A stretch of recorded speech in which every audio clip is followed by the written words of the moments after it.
See if you can spot the problem here. We've got Camilla Harris speaking to the International Space Station, I believe last week, might have been the week before.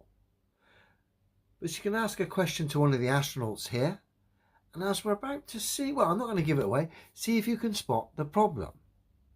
Take it away, Camilla. Can you share, for those who have not been on the International Space Station, how does it impact your view of Earth when you've had that experience? Does it change your view of Earth and your perception of who we are, who live on Earth?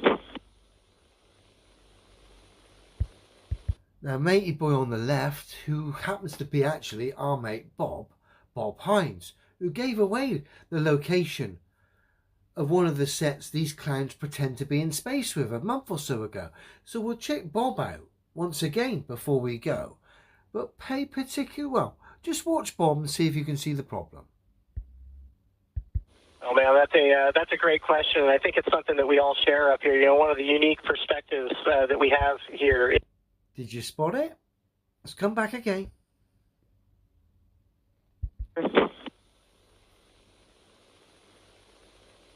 Oh man, that's a great question, and I think it's something that we all share up here. You know, one of the unique perspectives that we have here is to see Earth.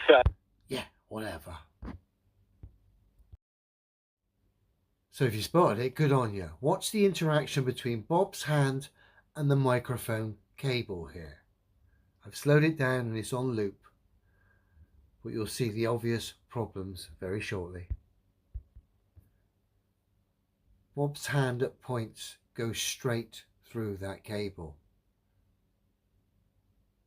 Again, highlighting special effects problems, namely green screens and augmented reality, which these people interact with as well.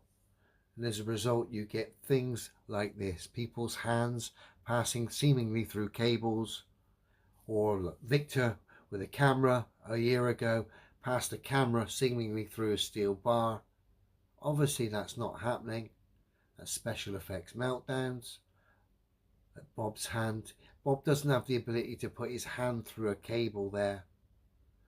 As great as that would be, Bob hasn't got that ability. Like I say, it's a special effects issue here with NASA and some of the technology they use to get naive individuals to believe in space and the globe. And of course, let's not forget what Bob's already done as far as damage for the ISS and of course the globe by giving the game away as far as where this silly charade takes place. I mean, I like Bob. Not only has he got a hand that seemingly can go through cables and wires, but he likes to give away the location of the International Space Station charade stroke set in which they pretend to be in a weightless environment. Take it away, Bob. Houston is called Space City because NASA's Johnson Space Center is the home of human spaceflight. We design the missions, train the crews, and orchestrate the flights from right here in Houston. Houston was the first to receive words from the surface of the moon, and the next giant leap will also start right here in Houston. That's twice. Bob said right here in Houston.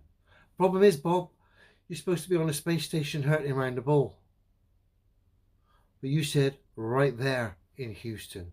I think you were giving away the stage, one of the stages in which this charade takes place. Green screens, harnesses, augmented reality and all the other tosh that gets thrown in, like I say, to convince naive individuals that reality is exactly the opposite to what can be tested and verified by all. But as Bob's quite clearly stated there, he's on the space station, but he's right there in Houston. Nice one, Bob. And let's not forget Bob's talent with his hand having the ability seemingly to go right through cables. You gotta love it when these clowns expose themselves. Thanks, Bob.